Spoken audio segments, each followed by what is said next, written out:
Good evening everyone, and we are now live.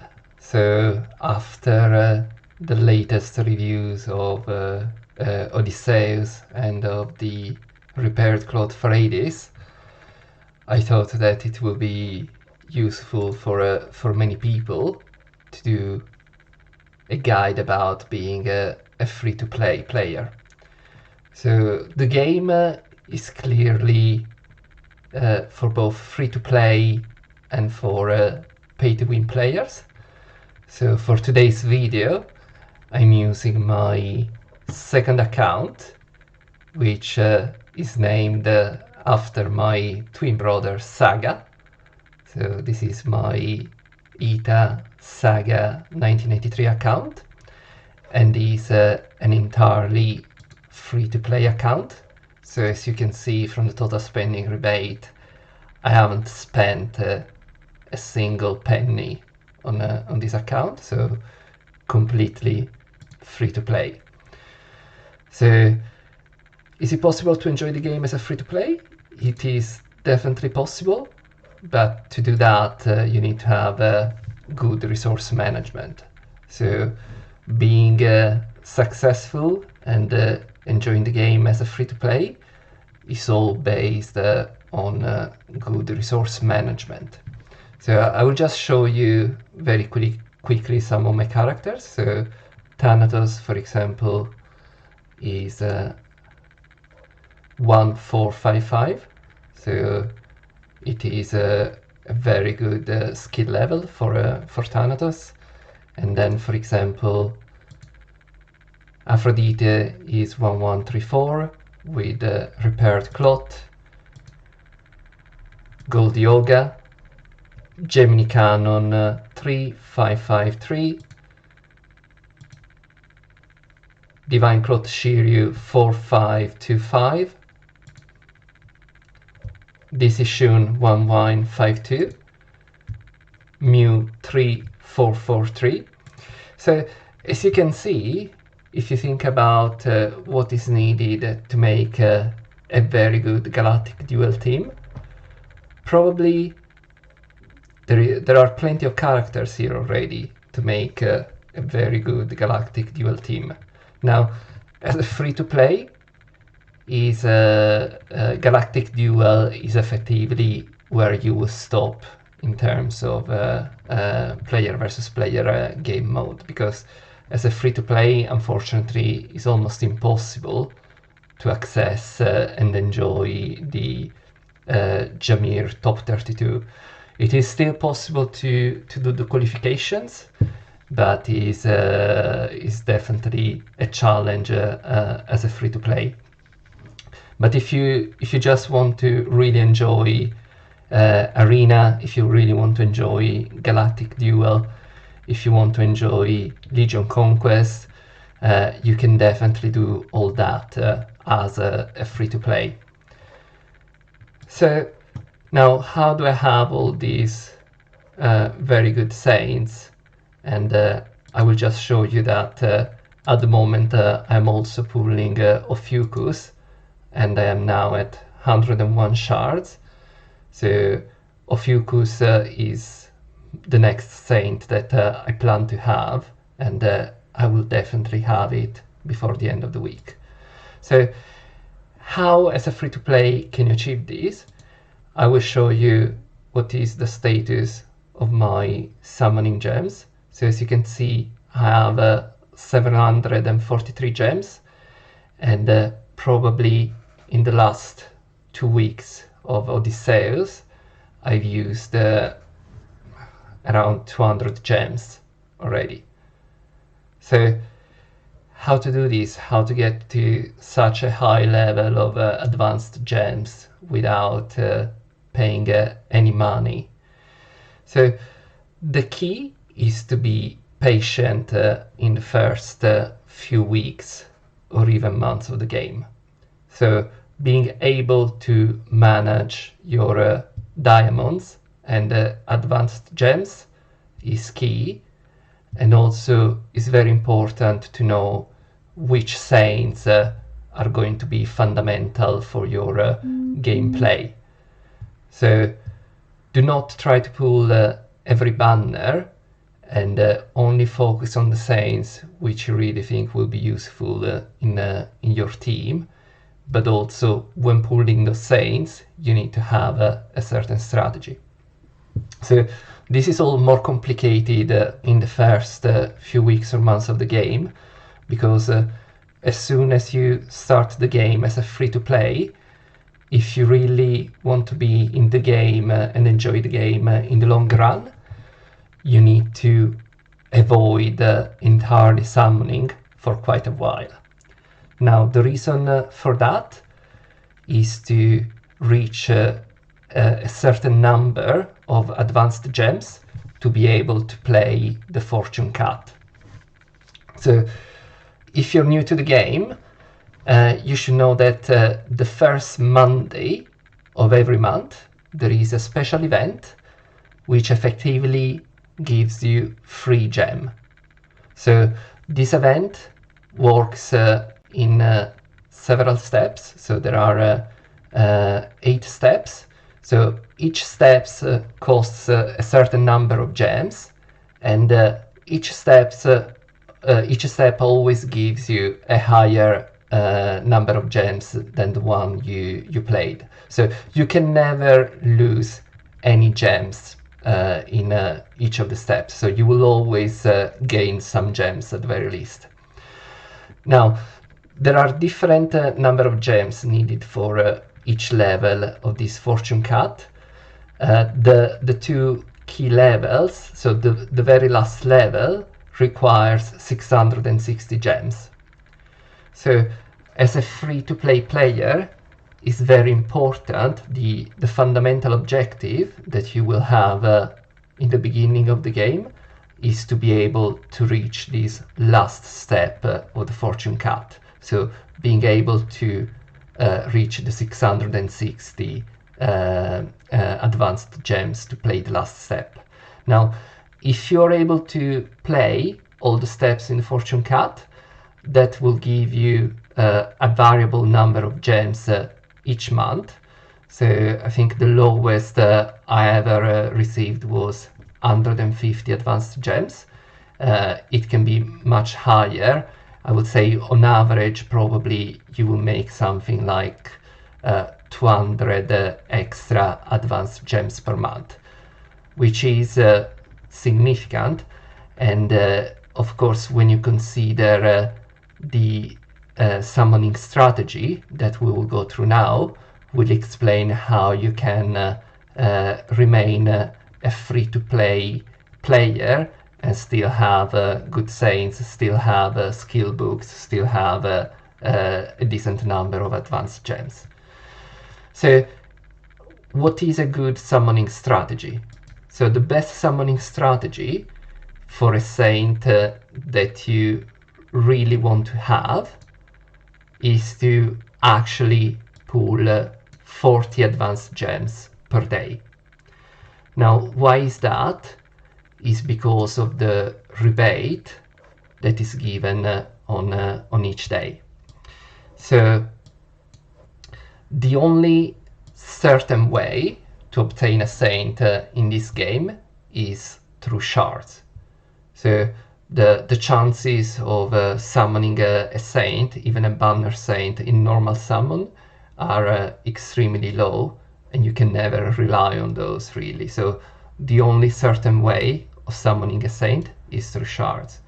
Now, why is 40 summons per day the ideal number? Is because it maximizes the number of shards that you receive as a result. So by doing 40 summons per day, you get every day at least 3 shards. So 1 from the 10 summon rebate, and 2 additional ones from the 40 summons rebate. Not only that, but effectively by using 40 gems per day, you also get 1 plus 2 plus 4, so 7 gems returned to you. So effectively using 40, you get 7 in return. So by spending 33 gems per day, you're having 40 summons and 3 shards per day.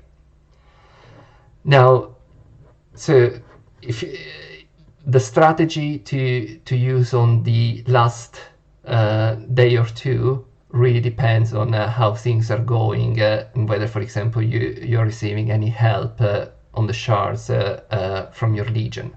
Because if we look at these shards, so if we consider, for example, 7 days, you're getting at least 21 shards purely from doing these 40 summons a day. So considering that on average you should get 2 shards every 10 summons, so we're also getting on average 8 additional shards per day. So effectively we're getting 8 per day from the 40 summons, 3 from this rebate, so we're getting 11 shards per day. So after 1 week we will be at 77. So now when we look at the last saints and for example all the SS saints, this 77 number is quite key, because to summon one of the SS saints, or for example Ophiuchus, you need 150 shards, which means that by doing these 40 summons per day, by the end of the 2 weeks, almost certainly you would have received your saint, because of course 77 times 2 equals 154. So even without any support from your legion, on average you should have obtained this saint. Now of course we said that using 40 per day returns 7 gems per day. However, when doing the 40 summons per day, you will also reach at least the 280 summons during the week, which means you will also have 5 additional gems from the 60 summons rebate, 5 more from the 100 summons rebate, and 10 more from the 200 summons rebate. So with 200 summons we already got 20 gems rebate, and we are at 280, which means that if we spend 20 additional more gems we get 10 gems rebate.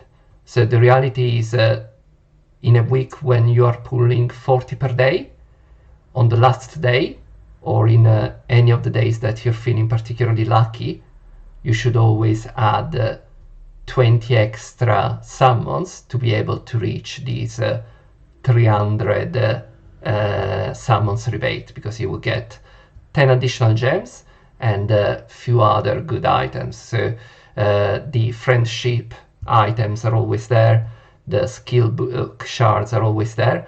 The last item is this week there is this special event called Blessing of Reincarnation. So effectively each of these gems is 1 additional double attribute Cosmo.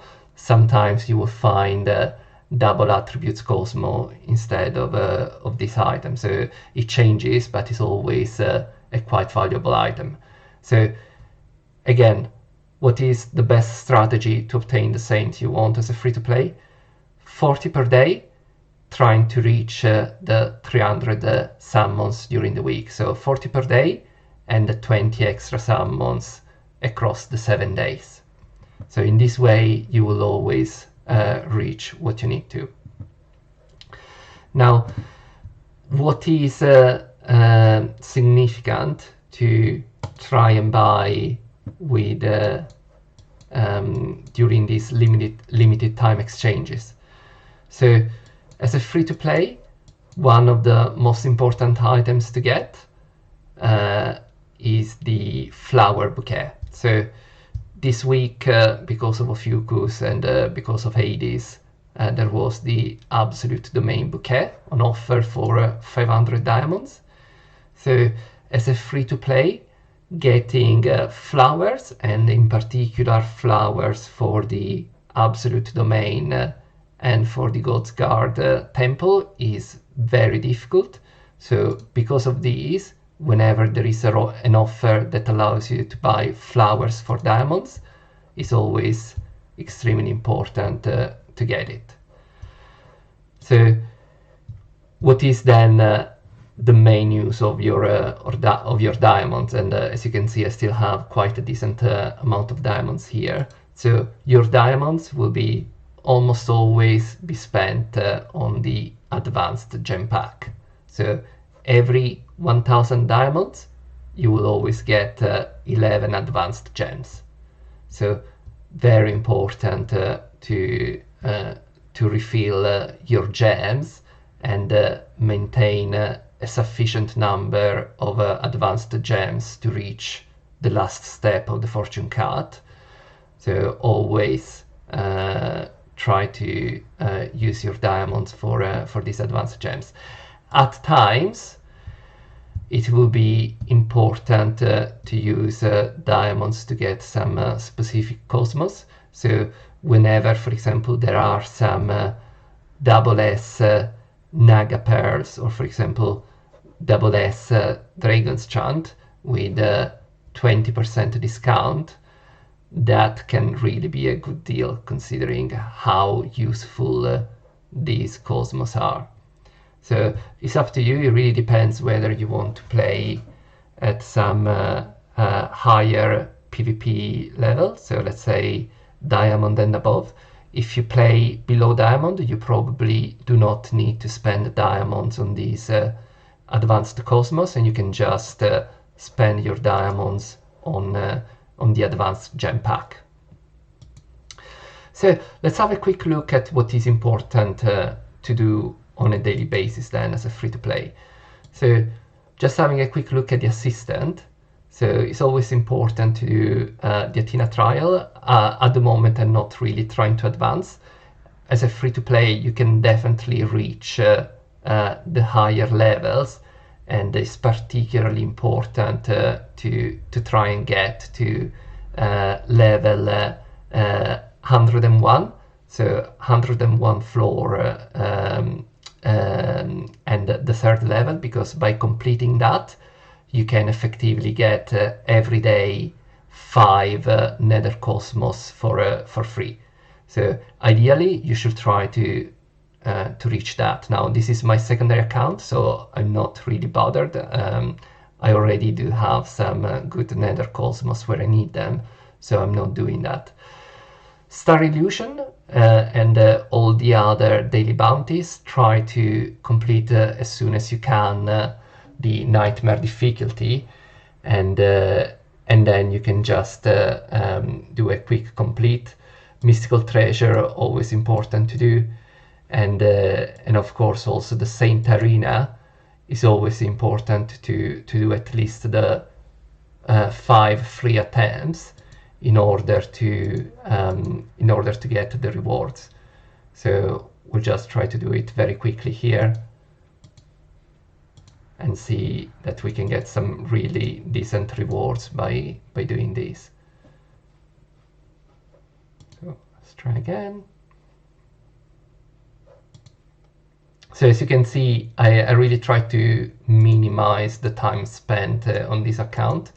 I mainly use it to support my main account by, for example, farming epic ruins and creating Cerberus, who I then use with my main account.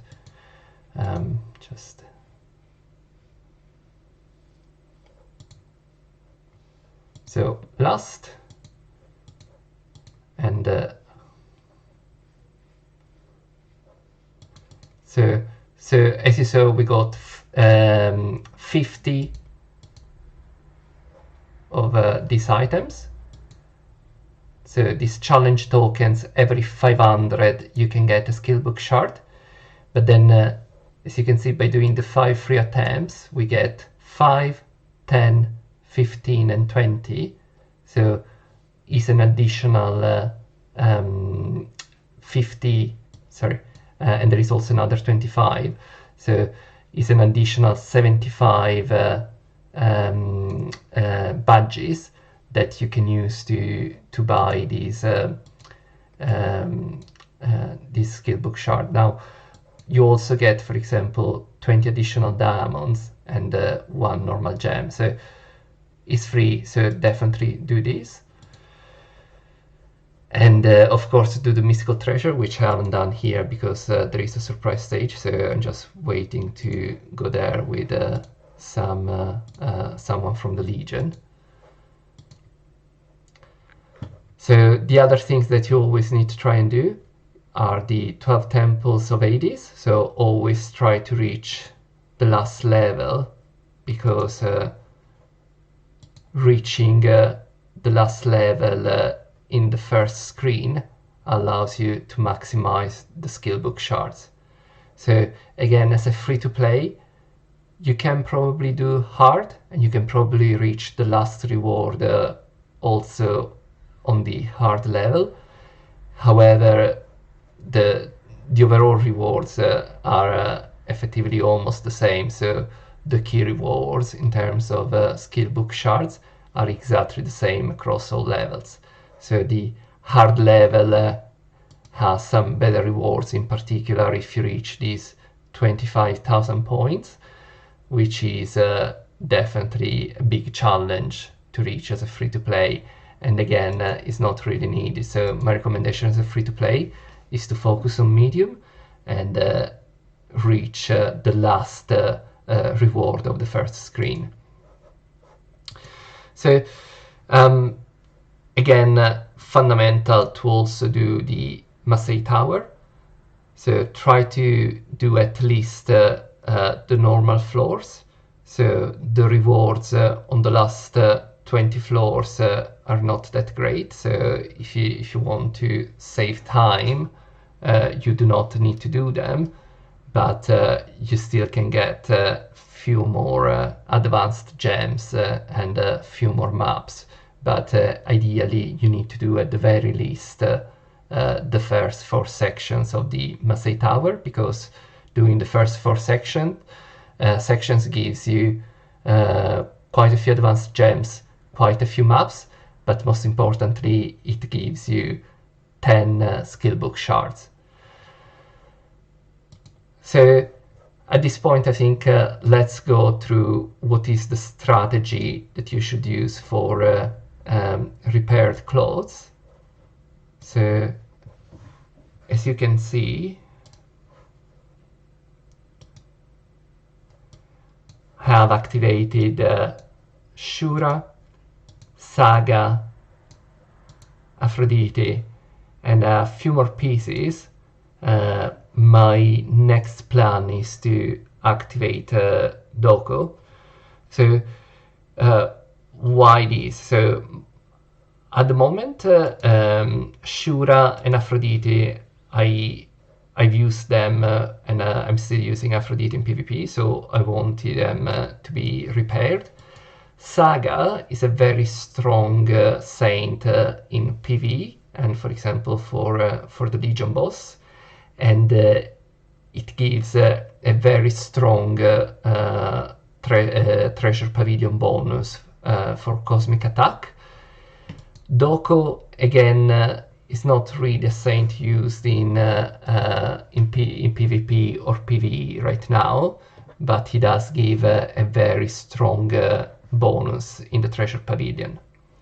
So what you should do, again as a free-to-play, is to every day check the cloth shop for the parts that you need, and try to build the saints that you need by doing this. So it definitely does take time to do it without buying anything. Sometimes you will get some materials from the gold chests, but is very rare. So the secret to getting the repair clothes as a free-to-play is to be patient, check what is on the cloth shop, and refresh couple of times per day, really. So at the moment I'm looking for the last piece of the Libra cloth, the nunchuck. So I'm spending 60 additional orichalcum per day, so 20 plus 40, and I'm not in a particular hurry to get it. So when I get it, that's great, and then I will move on to the next repair cloth. So at this point, where the big difference versus pay-to-win players will be felt is going to be in the saint temples, because as you can see, most temples as a free-to-play are at a fairly low level. So God's Guard is level 3, and for example Divine Glow and Masaya Elite are also level 3. But as I said, getting flowers for the temples is definitely tricky as a free-to-play. So the best things that you can do are to buy those flowers for diamonds when they are offered in the limited time exchange, and in particular for the God's Guard temple, what you should always do every month is to exchange some of your unused shards in the Jamir redeem shop, and always exchange for the God's Guard flowers. So if you do that, you will manage to slowly, month by month, to raise the level of this temple, which otherwise will remain very low, because getting flowers for this temple is quite rare. So for the Word of Gods, as you can see, I've effectively activated everything to level 3. I've finally reached 10 murmurs, so I can take one of the skills to level 2. Now, which one should be the first one to be taken to level 4? Well, it's really tricky.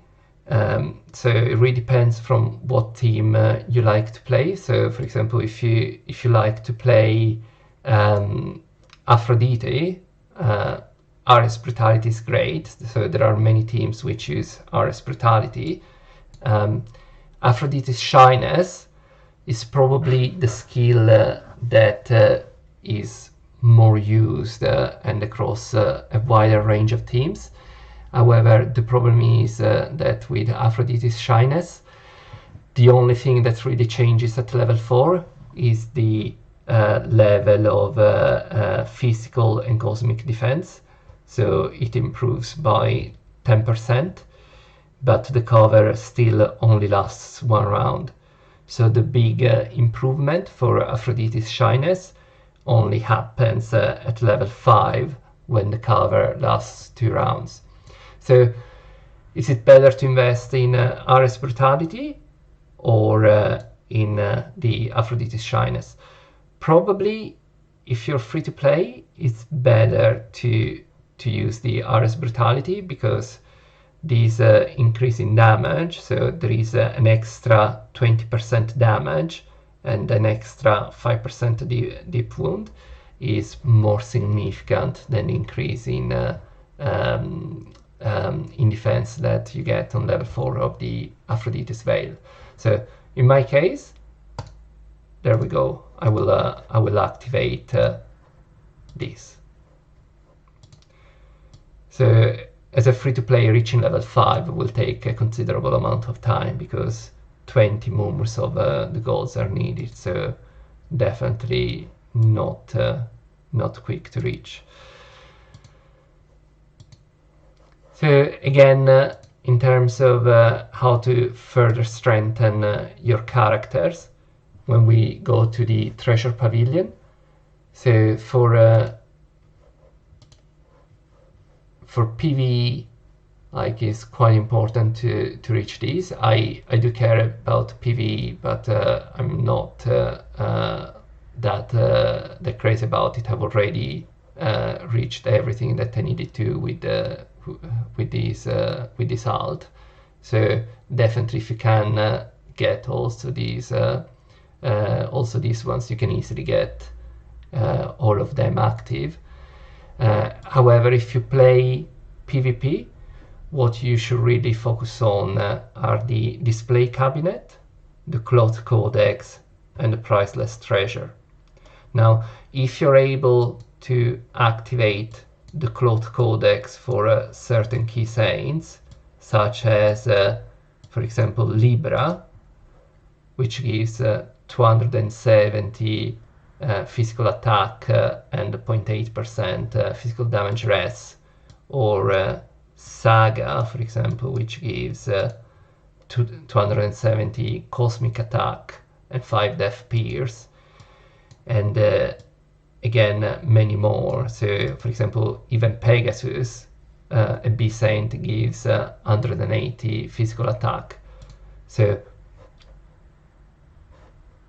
it's very, sorry, I switched the screen. So it's very important to repair the right clothes. So priority again should be given to Gemini, Pegasus, Libra, and then all the newest ones, all the S Saints give some decent bonuses. So Pisces gives 45 attack and 105 HP. Cancer 45 attack and 105 HP. And the Taurus give 880 HP. So these are all good bonuses, but it's very important to then try to spend the items to increase these temples, because if you reach this Supreme Resonance bonus, effectively you get an additional 40% bonus. So it's definitely doable, and you can see how large the bonus you get from Treasure Pavilion can get.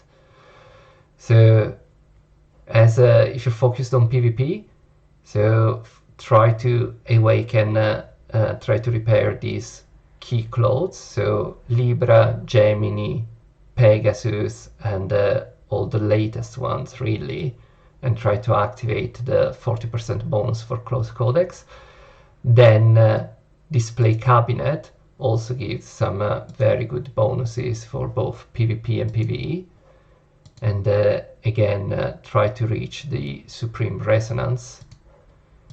And finally, the Priceless Treasure also gives some decent bonuses. So again, as a free-to-play, priority for Treasure Pavilion is KOTZ Codex, Display Cabinet, Priceless Treasure. Let's have a quick look at Wheel of the Stars. So as you can see, is definitely slower. So as a free-to-play, you really spend skill books only where they are needed. So and you only pull certain saints. So Wheel of the Stars will be a bit of a struggle, and the bonuses that you will get respect to a pay-to-win will be significantly lower, but it's still possible to do. So it's again important to spend some diamonds to get the emblem that is needed to unlock the level 5 skill, and that will be a very significant improvement for the characters under that specific temple. So at this point, another significant daily activity is the Field of Honor. So you should always upgrade your quests. So you can do it 3 times. and that reaches the maximum level, which means that you will get 3 of these chests, which give 50 diamond and 50 orichalcum dust each. So on a daily basis, you can get 150 diamonds and 150 orichalcum dust, minus the 10 diamonds spent to refresh, so a gain of 140 diamonds. And you also get a lot of these badges, which every week you can exchange for some skill books. So the skill books cost 4,000 each, and for effectively all the saints that are in the pool, you should really try to avoid using any skill books and instead buy the skill volumes from this Field of Honor shop. So again, I do recommend doing that. I do not particularly recommend buying the Will Empowerment Stones. It's better to buy these skill volumes also because of the Wheel of Stars. So definitely raising the character's skills is fundamental, and you will definitely reach a sufficient number of empowerment stones respect to the level of skills that you have. So my recommendation is to just buy skill volumes rather than the Will Empowerment Stone. So another fundamental activity every week is to invest and redeem your 5 gems and the Will Empowerment Stones. So the best way of doing this is to split your A saints that are not needed. So split the A saints, get a sufficient number of dust, and then every week always buy 5 advanced gems and 10 Will Empowerment Stones. Again, as a free-to-play, it's also very important to do the PvP melee every month. So depending on whether you enjoy PvP and how your team is, you can either decide to do also the PvP events or to save your tickets until the next PvE event. So at the moment, for example, we have a PvE event which is very easy to win. Sometimes when there are PvP events, it can be very, very tricky and costly to reach the 6 wins needed. So if you do not feel particularly confident in your PvP team, I always recommend to wait for the next PvP melee as a PvE event. So that was all for today, I would say. If you have any questions, please do feel free to ask in the comments, and I will try to reply as soon as I can. Again, please like the video if you did, and also subscribe if you can, and give me some suggestions on what you will want me to cover in the next video, and I will definitely try to do that. Thank you all. Bye bye.